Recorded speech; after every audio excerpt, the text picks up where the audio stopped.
Welcome back to the channel. Before we get started, I would like to say thank you for helping me achieve my goal by reaching 1,000 subscribers.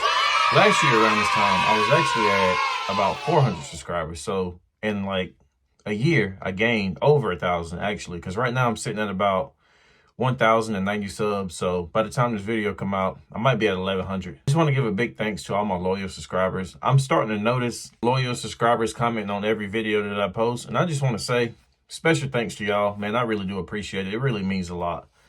So, this video here, this is going to be more of an informative video. So, y'all don't mind, please stick around to the end of the video because you may learn something. Make sure y'all give this video a thumbs up too as well, because there's a lot of valuable information in here that maybe you're struggling with your LS build and maybe you can learn something. I'd say big shout out to Josh Kinsey over at the Underground Garage.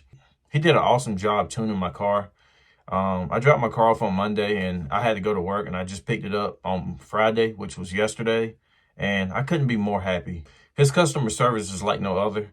Like when you shoot him a text, he usually texts you back within like 5 or 10 minutes at the max. And if he don't get right back with you, that's because he's in the middle of doing something, but he really keeps you updated. If y'all are in need for any kind of tuning, like any kind of aftermarket ECU, such as like Holley, Sniper, the Holley Dominator, Terminator X, etc., make sure y'all give him a follow or message him on Facebook at the Underground Garage. I'll actually link his link below in the description. So y'all make sure y'all give him a follow, man. Again, I would like to say thank you for all that you've done for me this week.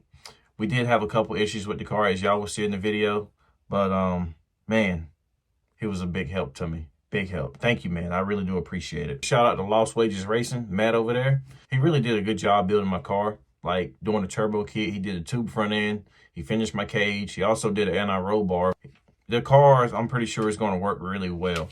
I'll also link his Facebook in the description below. If y'all need rim repair between like Raleigh, North Carolina and Fayetteville, North Carolina, he's your guy. Joe Dirt Racing, shout out to Joe Dirt Racing for just being there, man. He's such a good friend, man. Make sure y'all go over to his YouTube channel at Joe Dirt Racing and y'all spam his comments and ask him when is Joe Dirt going to be ready, because I'm ready to see that car back in action again. Shout out to Todd Wester over there at the NC Speed and Performance, located in Benson, North Carolina. If y'all are in need of any kind of performance parts, whether that's LS or Coyote based, or he may even do some Mopar, I don't know, I'm not sure, but it's very nice to just be able to run up to the shop and get a fuel pressure regulator or some CO2 lines, or turbo for that sake. If you need a turbo, intake, gaskets, you name it, they got it. It's like a mini Summit Racing. Make sure y'all give them a follow on Facebook. Also, they're hosting the Cars and Coffee on March the 14th from 7:30 a.m. to about noon. So if y'all are in the area and y'all want to just come and hang out, I'll be there with the Wolfmaro. Last but not least, I would like to shout out my fiance for putting up with my crap with this car for the last 6 months or about a year. We have missed a lot of date nights because I work Monday through Friday, and Saturday and Sunday it's like it's thrash. I'm thrashing on this car. And the last 6 months of this build, I spent a lot of time in the garage, and I robbed a lot of time from her, but I'm going to make it up to you. So, yeah. But anyway, like I said, make sure y'all watch this video to the end. And I know this intro is a little bit long, but it's going to be worth it. Thank you for watching. It's early. It's Monday morning. Today is the big day. Today is the day that the Wolfmaro, which is loaded up in the box behind us, is going to get tuned. Currently, it is snowing out here. There's snow everywhere. So, the roads are pretty bad. And this probably wasn't the brightest idea, but my tuner said he was able to work me in today, so no better time than to take the car today. And I wasn't expecting my tuner to be able to work me in as fast as he did, but when he texted me yesterday and told me to bring the car tomorrow or today, hey, I told him I'd be there. So we're heading that way now. We got about a good hour and probably hour and 15-minute ride to the tuner. And yeah, make sure y'all follow along, and I'm gonna try to get some dyno for him. Tangled up in wires, I can't catch my breath. I run. Falling deeper, I cannot confess. Drowning in the chaos, I can't catch my breath. I run. Catch my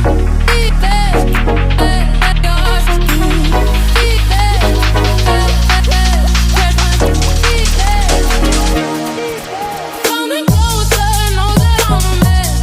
Tangled up in wires, I can't catch my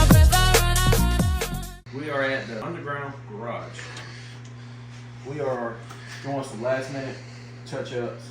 We gotta plumb the CO2. Well, the master behind the computer here, Josh. I don't know about master, but I appreciate that, man. Thank you. He's gonna be the one tuning the car. So, Josh, you wanna tell me about what you do? Got the dyno here in my shop. Prefer to do dyno tuning stuff on Holly, you know, HP, Dominator, Terminator X, Sniper, that kind of thing.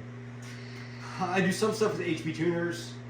I try to kind of steer clear of that, to be perfectly honest, because I'm not as proficient with it as I am with the Holly stuff. So that's kind of the goal anyway, is to tune Holly stuff here, but I'm helping him with the CO2 plumbing, wiring, that sort of thing. Just kind of getting everybody's project seems to show up here and it's 95%, you know, getting it pushed that last little bit over the finish line. So that's kind of the scoop, man. We all heard it here first. So, like I said, he's finishing up the CO2. We're going to dyno the car and see what it makes. Now, I'm not looking to make 1,000 horsepower today. I just want a good, you know, safe tune-up, something where I can take it to the track and just have a little fun. So, yeah, that's pretty much what we got going on. It's very cold outside. It's snowy. Am I in frame? Yeah, you good. Oh, okay. It's cold outside. Yeah, the Wolfmaro, she's going to be alive here for too long. We do got to tighten this clamp here. We had to take the turbo off and we had to drill a 1/8" MPT for my vacuum. He don't like my vacuum port that's over here, so I'm probably only going to utilize one of these vacuum ports. No. Because we need it for the fuel pressure regulator and the blow-off valve. Yeah. I probably just run like one line and just tee them off. Yeah. I mean, Run one there and you run. just wire them. Yeah. And then run it together. And then the bottoms of the gates will have that. So on the bottom, or so that'll go to the bottom of the gate. Top of the gate CO2. And dome pressure. Yeah, we put the Mac valves right here, off to the side.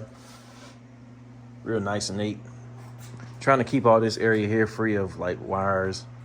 So he's gonna route those real nicely. Do anybody want to guess the dyno number that it's gonna make? 700. Yeah, I'm thinking about 700. 325. 325. Hopefully that's what it makes on motor.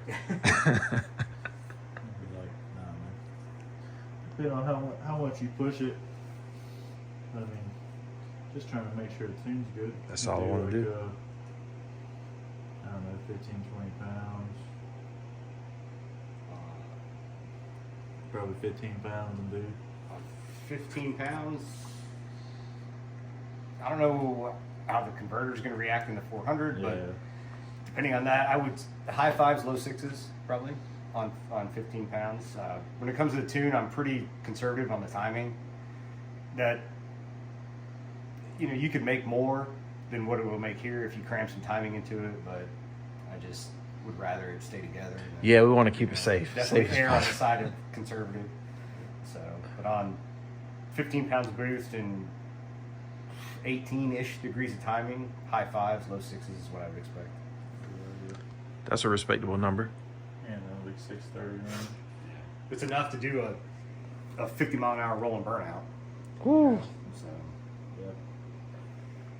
Be good. I mean, it'll get you started for like track tuning and stuff like that. That's all. Got to get the suspension dialed in. I got to order some rear shocks.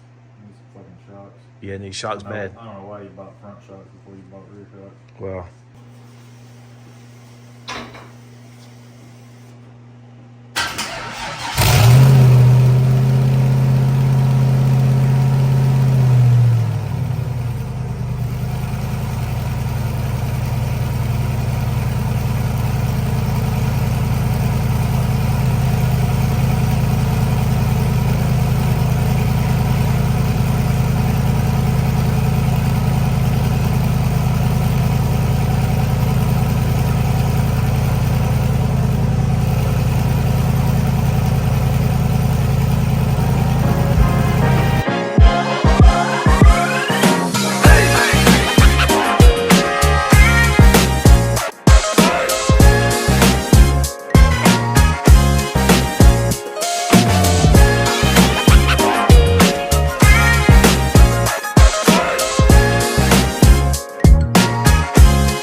we got Darius's Turbo LS, fourth gen in here. It's an 02 Camaro. Working on the tune. He brought it by yesterday, day before. This is day 2 on the car. Gonna mess with the tune, kind of that sort of thing. He asked me to kind of keep track of what I was doing, so I'll run through it with you guys while we get it knocked out. It's a single turbo, 6-liter based, automatic transmission car. Kind of more race car than the street car. What do you mean by that? Day 1, we pretty well got this stuff squared away. There was a little handful of things we had to finish up before we could tune it. We had to plumb the boost controller to CO2, set up some safeties in the tune, obviously check all the fluids. We wanted to control the electric fans with the Holley computer. Let's see, and then this is just some of the inputs and outputs and stuff that I had to wire to make everything work correctly. So we got all that stuff squared away, and I've actually got an opportunity today that I don't normally have with cars that I tune here in North Carolina. It's cold, and so I'm gonna be able to do a legitimate cold start tune on it, which is pretty cool. Normally, it just doesn't get that cold here, and so I'll do the tune, and then truthfully, I'm kind of guessing when I put it in the cold start information into the computer. I've been doing it long enough where not trying to toot my own horn or anything, but I'm pretty good at it and usually get it right. But it is nice to be able to really do it like legit in the cold. So looking forward to that. Try to explain what I'm doing. Before I get going on any of the tune stuff, I just want to get an idea of top dead center and how that compares to the timing the computer is seeing in the car. So I'm gonna find approximately top dead center with number 1. So what I did, I pulled the spark plug out over there and I slid a bore scope down in there.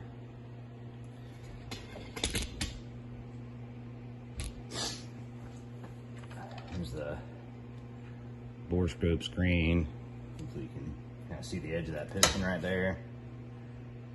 As I turn the engine over, it's getting closer, so I know it's on its way up.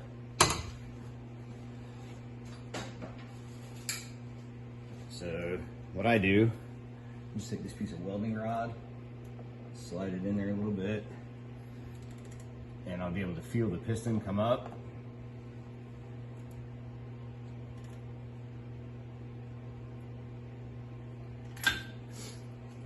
And then be able to feel where it starts to go back down.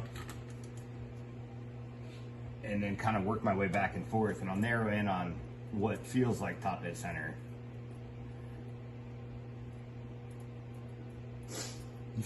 The right way to do this is with a piston stop. It's just a lot more time consuming. You got to take the rockers off so that the valves don't hit the piston stop as you're cranking it back and forth. What I'm doing, I'm going to land within probably 3 or 4 degrees of top dead center, which is not ideal, but it's enough to let me know that the computer is not seeing something completely out of whack compared to the mechanical timing of the engine. Once I got the number 1 piston as close to top dead center as I could get it, all I did, I just took this paint marker, just went down in here and put a dot. So when the car is running, if I go in the computer and I set the timing at 0 or close to 0, the Holley computer this car is using actually won't go to 0, the lowest it'll go is 1. So I'll set the engine for 1 degree of timing and lock it there and put a timing light on this, and these 2 dots should be relatively close to one another. So as long as they're relatively close, I know the timing, I don't know that it's perfect, but I know it is not dramatically out of whack, which is what I'm going for. So that's kind of one of the things I do before I tune it.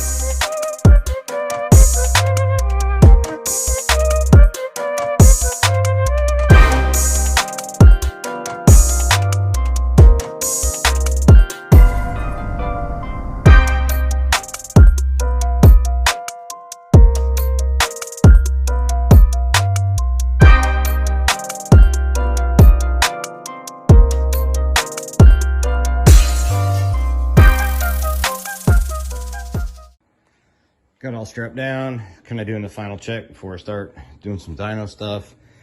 And I noticed where I put the front straps around the control arms like that, it is ever so slightly putting upward tension on that tie rod end. or actually that's the bar coming out of the rack, the tie rod ends over there. And so I'm not sure what's gonna happen when it's trying to make power and moving around a little bit. So I don't wanna mess up those, the bars coming out of the rack going to the tie rod ends. So I'm gonna have to reconfigure the front straps. But I don't know, maybe it'll come across it's not just like a strap it down and go type of thing. You got fans you got to set up.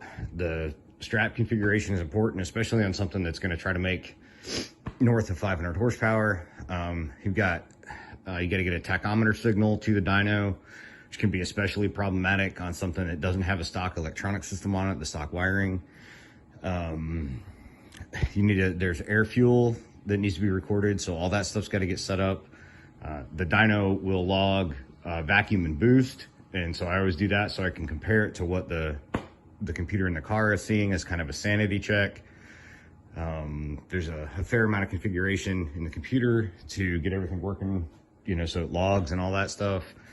And like I said, now I'm going to reconfigure the front straps, so it's just it's not quite a strap and brap like most people think.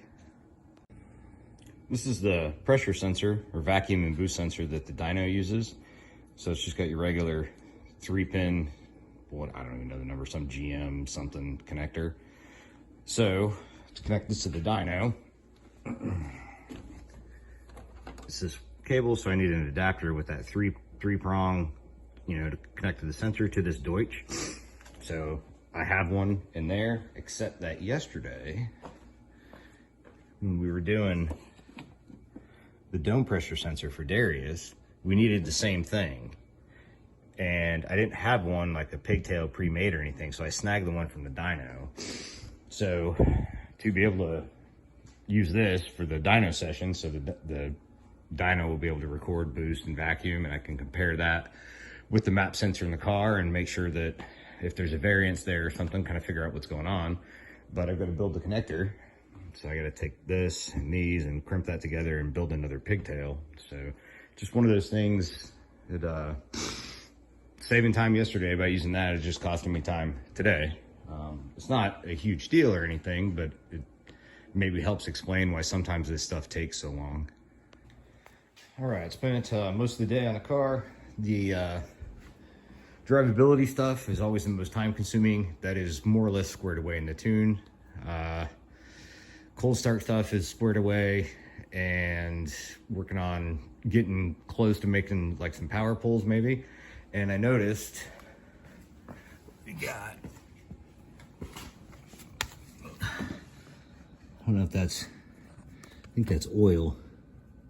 Yeah, it's this motor oil down there. So I need to figure that out before I do anything else.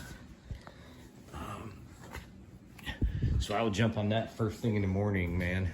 So I'll look at it a little bit tonight and send you an update if I figure it out. But that's where we're at right now. The next day.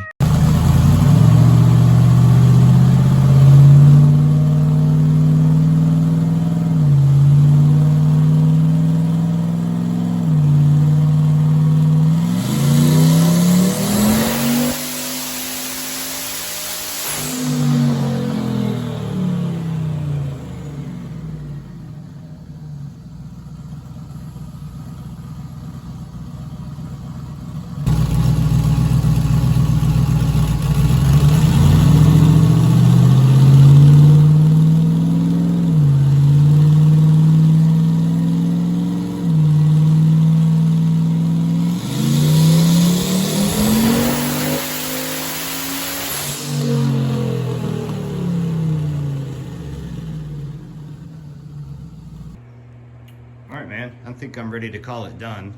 I could keep leaning on it and make more power, but what's in it right there is enough to literally do a 50-mile-an-hour roll and burn out. So kind of run over what we got here. So the first pull I made, I just left everything off. Left the CO2 bottle closed, didn't turn the switch on, nothing. And so that was this guy right here. It actually made 8.5 pounds of boost, and it made 471 horsepower like that.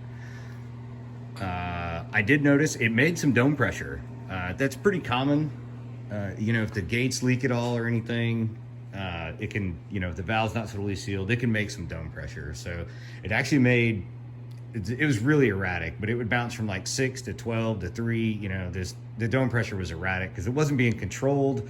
It was just being provided by whatever small leak there is in the gate, or the, you know, the big valve in the gate's leaking something. It's really common, so don't worry about that.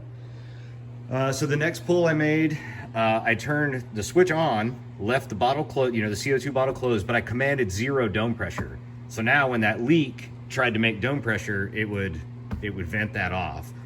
So it only made 4 pounds of boost in that configuration, and it made 408 horsepower. So that's this blue one. Next one, I commanded 10 pounds of dome pressure, and I actually forgot to open the bottle. And it actually did it. It achieved 10 pounds of dome, like relatively consistently, just using the leak. And it made 12.5 pounds of boost, and it made 607. So next I went to 20 on the dome. I was nervous, and so I took some timing out of it up there. So this run is kind of misleading. It shows a lot of boost, you know, the most boost, 19, spiked to 19, fell down to high 17s. It made 661. That's this orange one. And you can see how it tanks out real bad right there. And that's 13 degrees of timing. And so I can tell it didn't like that at all. So the next one, or the last pull I made, I didn't change anything. I left the control, you know, 20, commanding 20 on the dome, but I put 5 degrees of timing in it. So it had 18 degrees of timing. Doing that, the boost fell because the engine was more efficient. It did, you know, it lost some power, but it lost like 3 pounds of boost. So 4 pounds of boost.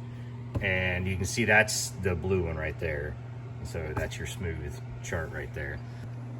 So in my opinion, kind of the most telling thing about the combination, take all these off of here,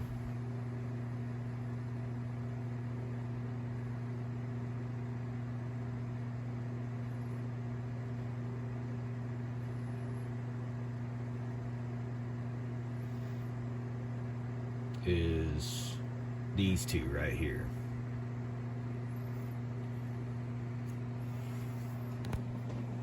So the difference between these two passes, these two pulls, it made 12.5 PSI and 15 PSI. And on the higher horsepower, higher PSI pull, it actually had more timing. That was after I made the timing change. So the difference between these two runs up here is only 3 pounds of boost and 2 degrees of timing. So this is the boost as the dyno recorded it. So you can see we're 13.3 to 16. So it only made it picked up 3 pounds of boost. And like I said, there's 2 degrees of timing in there as well. And so it picked up over 100 horsepower on 3 pounds of boost and 2 degrees of timing. So that tells me if I keep going, I can put some more timing in it, put some more boost in it, and it's nowhere near like maxed out. It's not being leaned on. That is over 100 horsepower from 3 pounds of boost is, I mean, there's 2 degrees of timing in there too, but that's, the combination is working. So I would like to stop messing with it there and let you enjoy the car a little bit. The tune is safe if you want to go further than that, or as safe as I can make it. You know, they're making that kind of power there's always risk, but if you decide to wick it up or something, you don't need to get with me first. You can go ahead and do it. Last thing I just wanted to share. So this is the very first pull I made on the dyno. This bright blue line right here is the battery voltage. You can see it kind of dips a little bit. It's nothing crazy. It's like right here, it's 13.5 volts. And then during the run, it drops to 13.1. So that's like nothing crazy, but I did notice the dip. And so then the second pull I made, we got, right when I got out of the throttle, it drops the battery voltage for just a split second. So the alternator quit working for a second right there. And then the next pull, we got a little bit more aggressive drop of the alternator.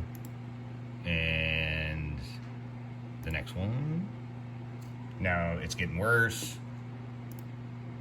And the last pull, There's the last pull. So it up at high RPM, the alternator's cutting out. That's really common. If you can square it away, that'd be cool.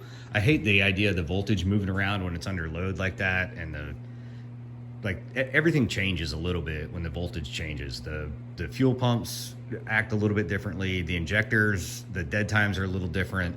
I just hate it making that change under power. That being said, it's like a volt. It's not really a huge change or anything. But there's a couple things you can do about that. You can try to pulley down the alternator. Sometimes you have problems with it charging at idle. You can spend a bunch of money and get a nicer one. There's some various solutions to it. But anyway, that was the last thing I wanted to share. If I'm really hesitant to keep going, man. I really would like you to enjoy the car right now. I think it'll be a ton of fun, and at some point I'm sure you're going to want to turn it up, and we can do that. But I think you should enjoy it right now as much as you want to, as much as you can, and then when you want to turn it up, let's turn it up. But I think you should experience it at 650 for a while. So it's up to you, man. Let me know what you want to do.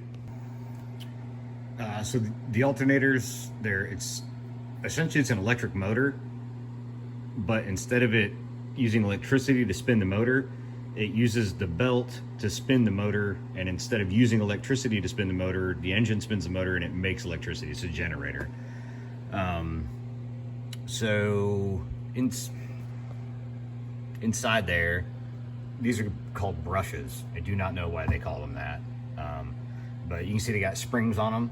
And so the springs, the spinny part inside the alternator, the springs push those little metal graphite or whatever they are, these little pads, against the piece in there that's spinning.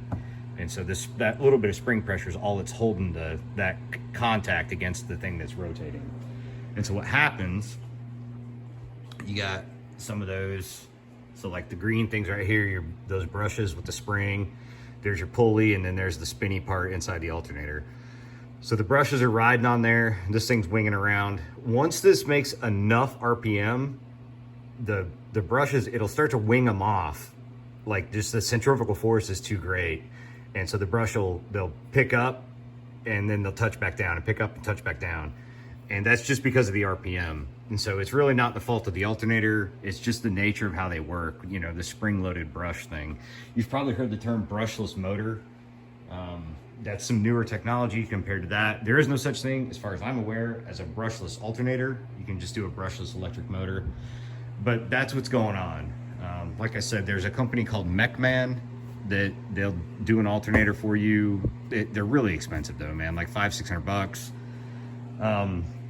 The fix, I think, is hunt around and find like an old starter and alternator repair shop that's got some old, like crusty 70-year-old dude working in there, and take your alternator to him and ask him to rebuild it. And he'll cuss and treat you like you're dumb and bitch about the Chinese parts and how you can't get anything good anymore and and all that. And he'll rebuild your alternator and, you know, be mean to you and all that shit. But when you get the alternator back, he's going to charge you $70 or something, and it will never have a problem again. So those guys are getting few and far between. I don't have anyone that I can recommend for that, but in my opinion, that's the best move. Another option like Motion, or probably Amazon too, but you can change the size of the pulley on the alternator, and so that will change the speed at which this inner part spins. You want to slow it down. That's certainly a workable solution. The problem sometimes when you do that is it doesn't spin the spinny bits inside the alternator fast enough at idle, at low RPM, for the alternator to charge properly. So that's kind of a gamble. Whenever you change the pulley size, you are taking that risk. I don't know why some of them are fine and some of them don't produce enough charge at idle. I don't know what the deal is with that. Most of the alternators on this kind of stuff, yours is probably the F-body one, or maybe it's a truck one, I don't know. In the SWAT world, the truck alternators are really common, and the trucks only rev to like 5,500 or 6,000 RPM. So when they were designing the truck alternator, there was no need for it to tolerate 6,500, 7,000 RPM. You might be able to get one from like an LS Corvette, like a C5 Z06 or something, that it would tolerate more RPM. Again, though, it's really, like I said, the answer, in my opinion, is having the old crusty guy rebuild it, spending the money on a mech man, or rolling dice and pulling it down. So, or actually, you'd pull it up, you'd make the pulley bigger, but and go from there.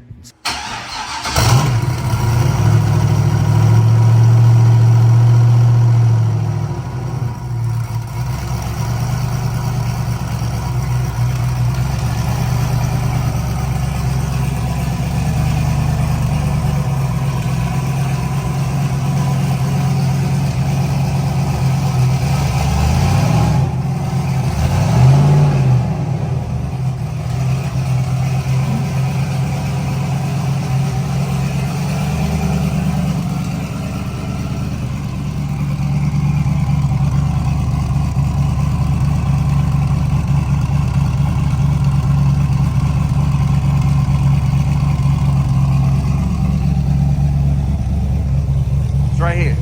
Yeah, you trying to turn the headlights on? Yeah. Yeah, right there. Factory switch, baby. Factory switch, baby.